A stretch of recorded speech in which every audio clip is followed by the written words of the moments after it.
What's up, YouTube? Robert the Coroner Drapp here. I've been thinking recently that I haven't been covering WWE, and I really kind of want to get back into that because I do love wrestling. I really do. And I so very rarely have a chance to extol my passion at length outside of this. But for those of you who haven't been watching and have been and kind of picked it up through my podcasts here, buckle up. It's not going to be pretty because I'm going to start from basically SummerSlam and any storylines I talk about anyway. But today I kind of wanted to speak out how I would fix the current product of WWE. Now you might say to yourself, Rob, what's wrong with wrestling? They seem to be making money hand over fist, and we get to see great talents on a weekly basis. Why would that be a problem? Well, here's the problem. I watched a good bit of NXT. I never covered it because I didn't really feel the need to. But the NXT that I watched, they didn't feature the main event talent every single week. It would be off and on, and when the NXT champion, and the stuff I watched was Shinsuke Nakamura and his title reign, when he became champion, you didn't really see him all that often. You might see him a couple weeks out from a takeover, and then that would be the build. But other than that, it really wasn't an every week thing. And now we're seeing Shinsuke Nakamura every week on television. And they're starting to do the same thing to Bobby Roode. And I fucking love Bobby Roode. I really do. And I'm not much for heels.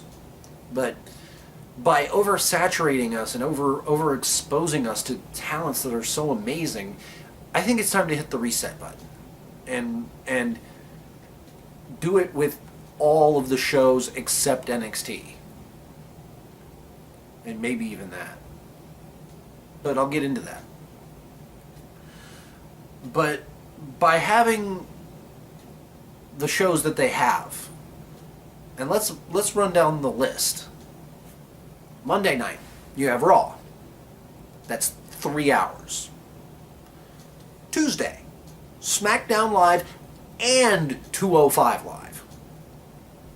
That's 2 more hours. Wednesday, NXT. 1 more hour.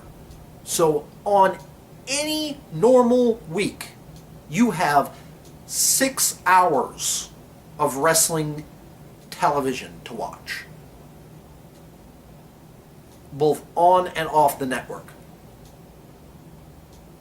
Next, you have to look at, what if it's a pay-per-view week? Then you have a 4 to 5 hour pay-per-view. And that's not even counting the pre-show. That can be 11 hours out of a week just watching that. And that's not even talking about the house shows they probably do during the week. That's a lot of work for a wrestler. And a lot of work for a viewer. But I have a proposition that will ease it up and make things a little better in the long run. First off, I'd cancel 205 Live. You don't need that show to be on the network. What is 205 Live? For those of you who do not have the network, who only catch the rivulets that come through my channel, and I think all 22 of you, it is the cruiserweight division of the WWE put into a 1 hour show. You don't need that. The Cruiserweight Classic in a couple weeks built up such drama that I would love to have the money to just sit there, pay WWE $10 a month, $11 a month, and watch that kind of television every week. Because there was drama. It was all in-ring storytelling. It was great stories being told by guys who are at the top of their game. And they've come here to hopefully be the first cruiserweight champion. And then you get into, now we have a entire division that's a joke because they don't really wrestle. So by merging 205 Live with NXT down at Full Sail University in Orlando, Florida, you therefore cut out a lot of the travel costs. Because they'd be together in the same house, you'd be getting stellar matches, and I'd put the whole thing under the watchful eye and creative control of the minds that work NXT. And that's going to be headed by Triple H. The second part of this plan, now that you've absorbed an entire division into 205, into NXT, and have a Cruiserweight Championship there at Full Sail University, you may or may not need a mid-card title, as I'm sure that a lot of those guys that are on the program can already fit the 205 bill. If they can't, go on ahead and make that decision as it follows, but you're going to need more time, because you want to feature as many people as you possibly can, and you want to give the cruiserweights the breathing room that they desperately need. Honestly, if you watch a cruiserweight match on Raw or on SmackDown, time it. You're not going to come up over 4 minutes. I don't even think during a multi-man tag match you come over 4 minutes. Maybe 6 at the outside on a multi-man tag. But in a singles match, you're not getting more than 5 minutes. And that's a tragedy, because some of these guys can put on 5-star classics if you give them the time. I want to go back and rewatch Kota Ibushi versus the Brian Kendrick. That was an amazing match. I loved that match. Whew. But in order to give those guys the time that they need and the ability that they need to work the schedule that would work for them, and they'd only be opening Raws every odd week. I'm sorry, throughout the month, they'd maybe make 2 out of 4. Or 2 out of 3, depending. You'd have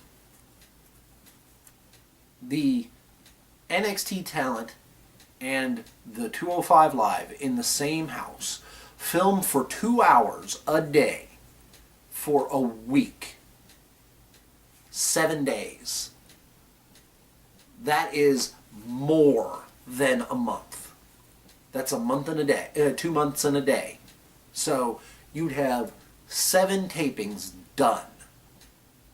And you could alter it so as to give yourself that ability. By filming less in a single span, instead of having to film an entire day, filming for a month. No, you're filming 1 show a day for a week. And I feel that by doing so and giving the talent that ability to breathe and to feature themselves and to get themselves over, it will absolutely help.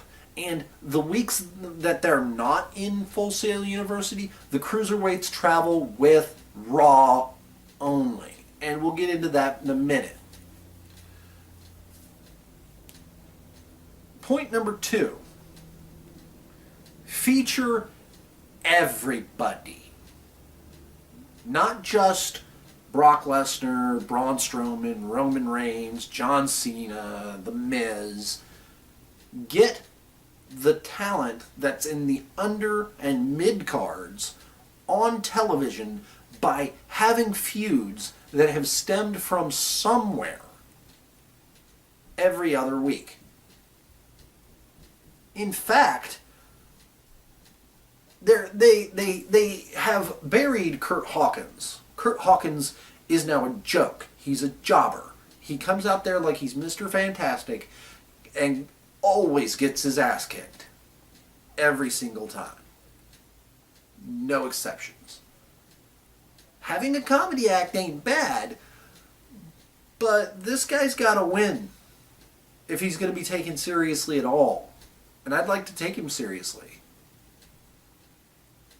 But by having storylines that go week A, week B, week C, week A, by having it stretch out like that to where the undercard guys have a chance to come out and do what they need to do to prove to the viewing audience that, hey, we're worth the time and investment in watching this show.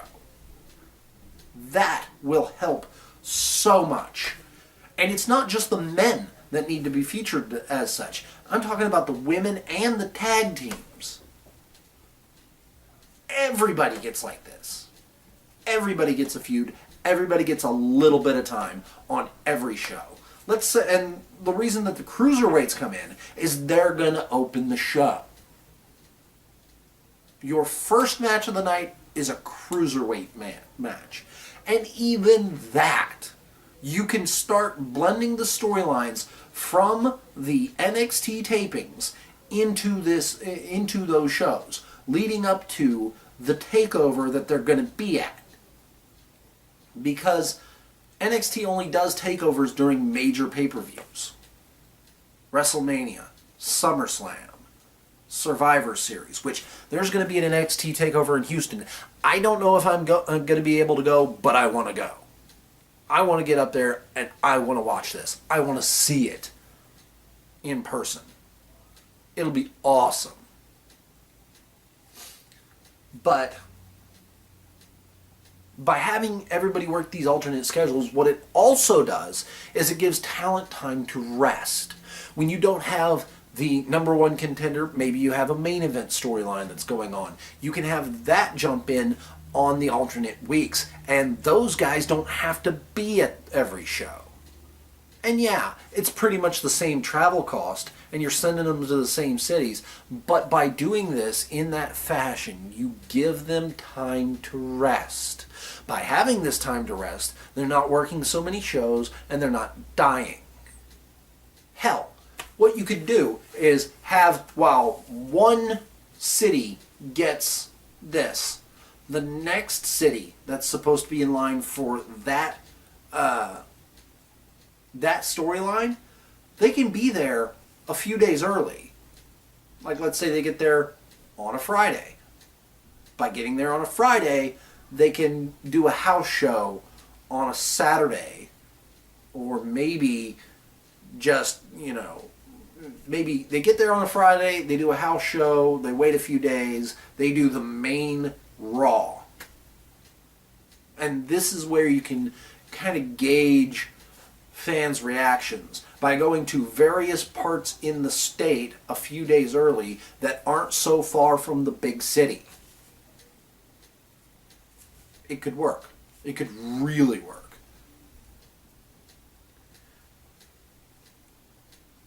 Point number 3. Highlight the titles. Please highlight the titles by having fighting champions and having them showcased on alternating weeks. Just like with the storylines, what you're going to do in this case is you're going to make champions who are not allowed to back out. They have to have a storyline that has to be progressed every couple weeks. And, again, by doing this, you give talent the chance to get themselves over.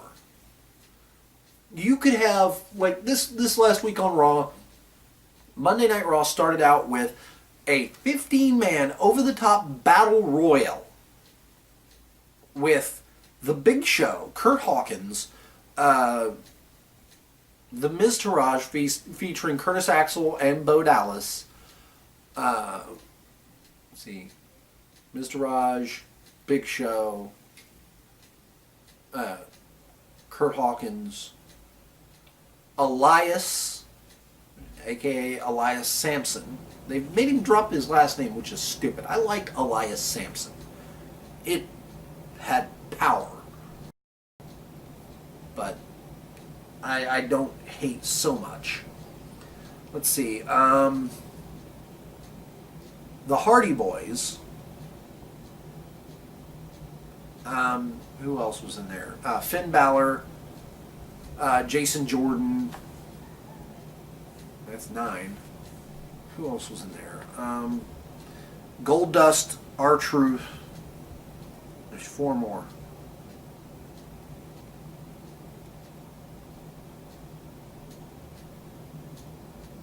Yeah, I can't even remember. But you can use that storyline to branch out and explore feuds that you may have been thinking about. Like me personally, Finn Balor versus Elias wasn't a bad feud, but you need to give Finn a bone. You need to throw him a bone in the form of not being forced to wrestle Bray Wyatt, but rather having him face The Miz for the championship and have Balor win. But again, we'll get to that. Here it is. Well, the winner of the Battle Royal was actually Jeff Hardy. And I've heard a couple times, oh, I guess we're not doing the the Woken gimmick or the broken gimmick yet, or ever. I heard that from Joe Cronin, and I'm sitting here and listening to him. I'm like, the fuck? No, this means that's the start of it. Because if you remember, I think what's gonna happen is they're gonna take a different angle on the broken gimmick. They have to go the opposite direction, basically, where Jeff Hardy wasn't the center of attention in Ring of Honor when Matt won the championship. And then Jeff beat Matt, and Matt went insane. And he became Broken Matt Hardy. Well, with Jeff getting the limelight, maybe he begins to think he's better than Matt, and he outright turns heel because of it. Because he's like, well, I am better. You thought they brought you here? Look at you. You look ridiculous. You have a white streak in your hair. Why? Why do you have a white streak in your hair? That's not natural. You're younger than I am. You're not that much older than me, or whatever it is, you know? It's and this precedes him to go, you know what? You're right. I'm worth far more than this. I'm worth 10 times what you are. And I'm so much smarter than you, older and wiser, that I'm going to start running you in circles and drive you insane. And that's how we get Awoken Matt Hardy. He's actually like evil. And it's great. I love it. Obsolete and delete chance, it'll be great. Full into it. Let's do this. But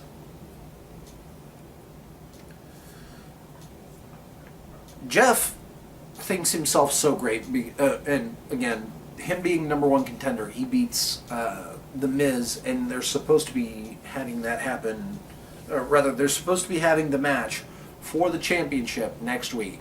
So this could be the program that they're wanting to go with into the next pay-per-view, which I believe is No Mercy. So could be fine. I wouldn't have minded. But you have some of the feuds that came in through there start rolling up and ramping up and getting more and more steam as the weeks go on. These lines can also start progressing and making it legitimate as to why certain people start getting further and further and further ahead in the line. You could build up Jason Jordan like that. Give him a starter feud, for God's sakes. Make it somebody like fucking, not Jeff Hardy, but rather, like Curtis Hawkins, or Kurt Axel, or Bo Dallas, or anybody. Just get the boy on TV against somebody who's got some teeth, who can actually go. And this can build him up. Have the undercard have a storyline as to why they're mad, or why they think they deserve a chance, or why they want to prove themselves. And by having these storylines in the alternating weeks, you build up that credibility to why you're going to see the person in the next level. It works on every single show. And that's not just singles. Have the women in the tag teams do the same thing. Like I said, you can build up the undercard as to why you think this person, like Emma. Emma is a joke right now, and she shouldn't be.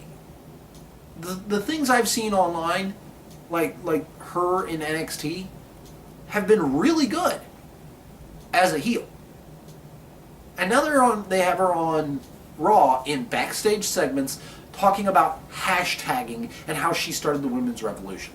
No. We're going to stop that gimmick dead in its tracks. We're going to turn it around, make her an absolute bitch. We're going to have her kicking people's teeth down their throats. And we're going to have a fight on our hands. And personally, the person I would have liked to have seen a knockdown, drag-out fight from is not Mickie James. Because Mickie James has talent, but I want to see an actual fight. I want to see Nia Jax or Dana Brooke. But I don't think we're going to see her for a while because, you know, God rest her boyfriend's soul, he choked to death. Yeah, that threw me off. But when she starts coming back, we get Dana Brooke, we get Mickie James, we get Nia Jax, Sasha Banks, and Alexa Bliss. That is a division that you can build. And it's the same thing on SmackDown. You've got Natalya, Naomi, Becky Lynch, Charlotte, who's a fucking glory, Lana, who cares, and Tamina Snuka, daughter of the late Jimmy Superfly Snuka.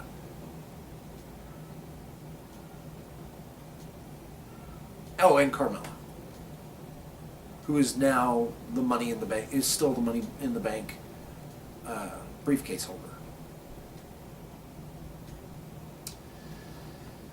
Yep.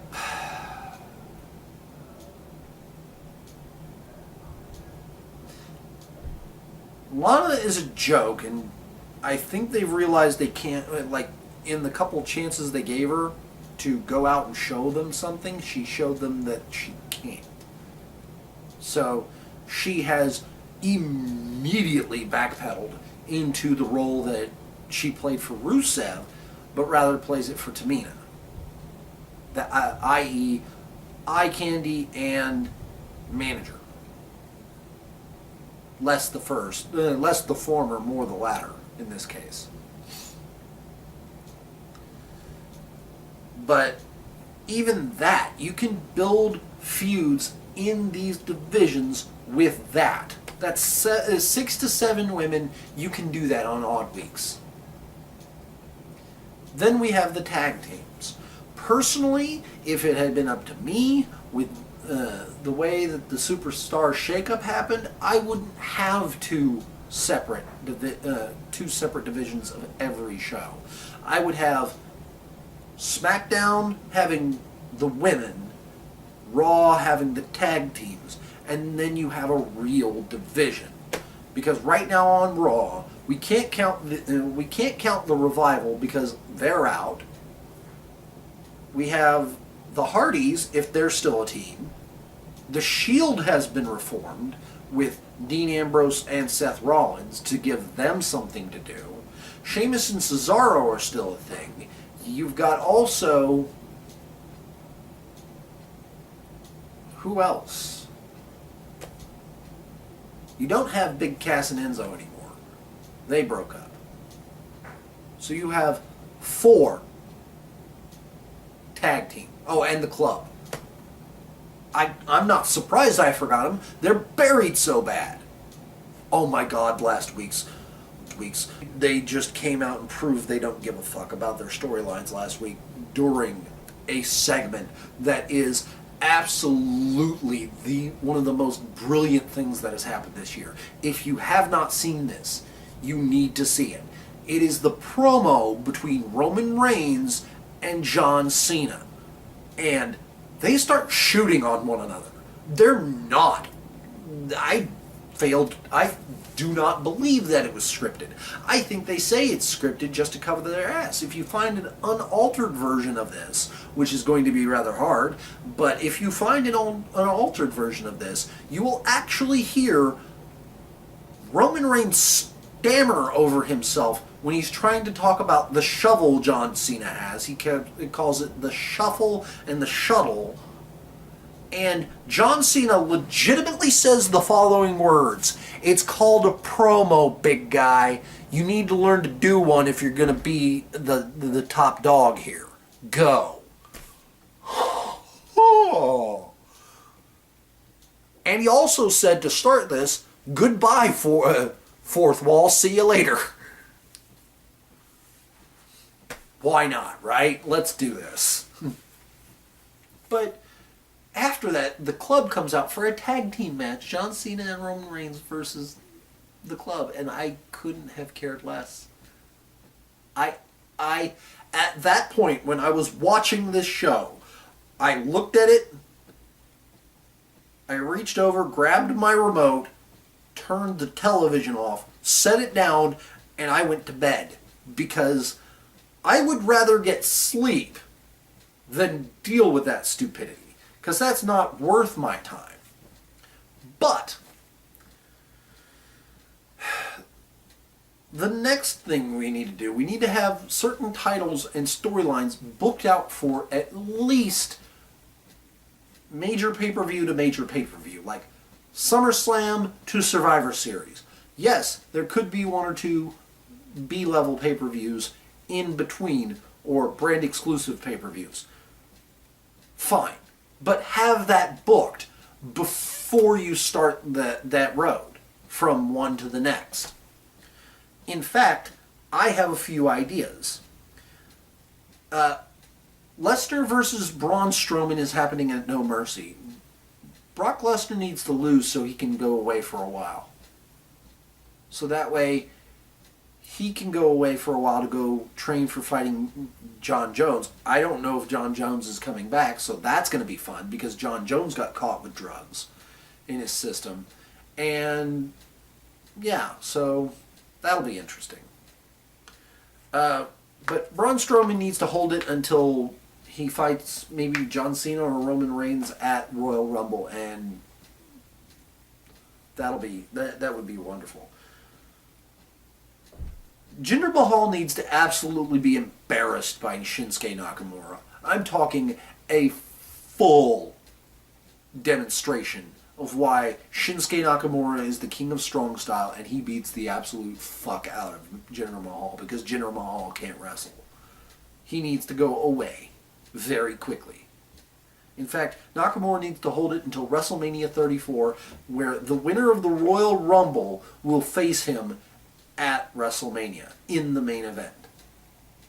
Next, we have Alexa Bliss, who's just won it back from Sasha Banks.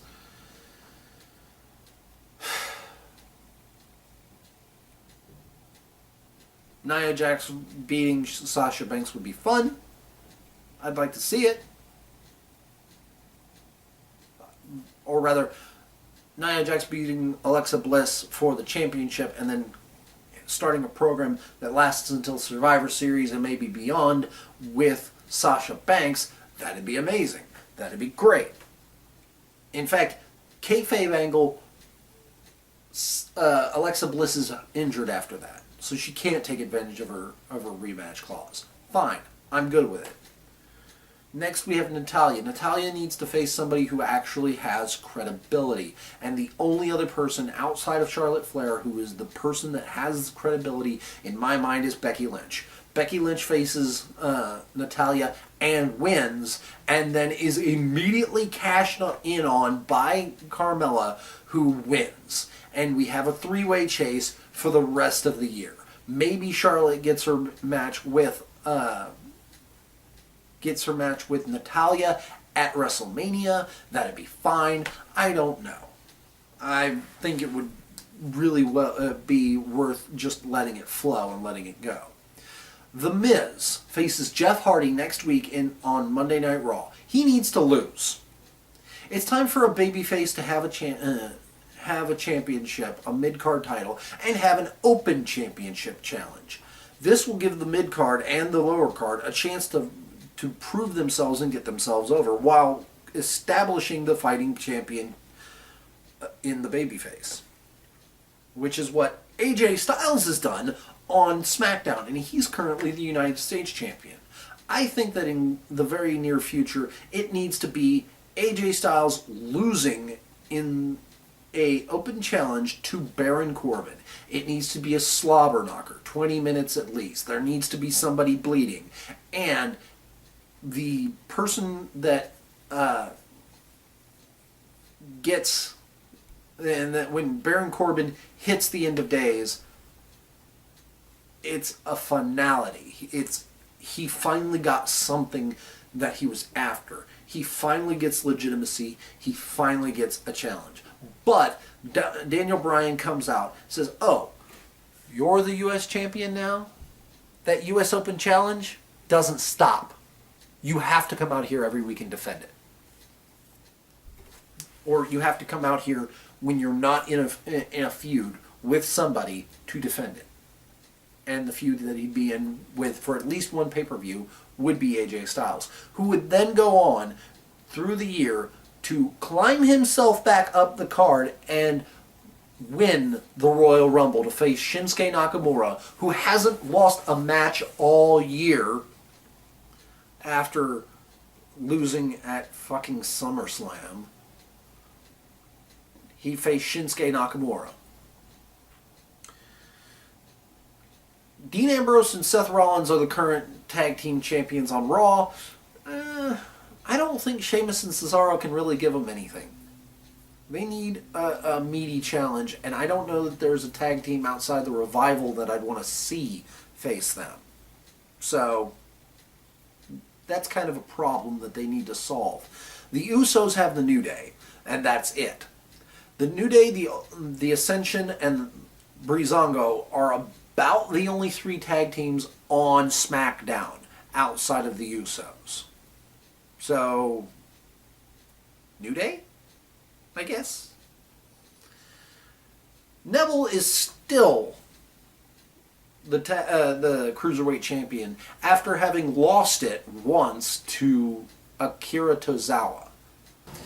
But that's the great thing about Neville. Neville is a damn good heel, and I think that he deserves to stay champion. He doesn't really have a lot of competition, and I really don't see the person that can take the title from him at current, although I wouldn't mind it being Brian Kendrick. Or if they rebuilt the Cruiserweight, as I had said, to give them more time to showcase their talents every time. And I'm talking on Raw, I need at least a 10-minute match, solid. Even with commercial breaks, I need 10 minutes on them. In NXT, I say give them 15-20 minutes. That's a beautiful thing. And even, let's say, you get 2 Cruiserweight matches per episode of NXT. During a 2-hour show, that still gives them the better part of a half an hour to put together amazing matches if you give them 15 minutes each. And I could see rebuilding the cruiserweight division back to what it was after the cruiserweight championship by reworking them in NXT and giving them the gold star treatment that they were given. And with Mauro Ranallo at the helm calling their matches in NXT, oh my God, I would love to watch that. It'd be just like the Cruiserweight Classic again. Epic. And finally, or at least the last one I'll talk about, is the NXT champion, Drew McIntyre. Well, I'll go through the rest of them too. Drew McIntyre. There's not a lot of competition on the horizon, although I am extremely interested in Aleister Black, and now apparently Adam Cole is in NXT. He just debuted this week, apparently.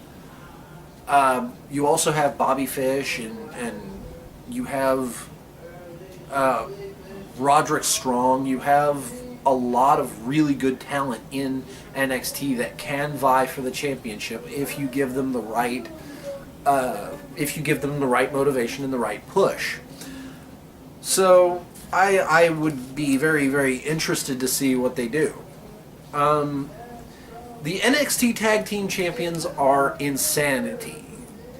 Sanity. And with Sanity being what they are, I'm actually extraordinarily interested. And I can't believe they let the streak of the Authors of Pain be broken by them. I really am surprised. Personally, I would have thought they would have just got their ass handed to them. But they're building them up legitimately, and I could believe in them eventually. But I think I'm going to reserve judgment at the moment. I think a good back and forth over a long period of time between those two would be an amazing rivalry. And then we have Asuka.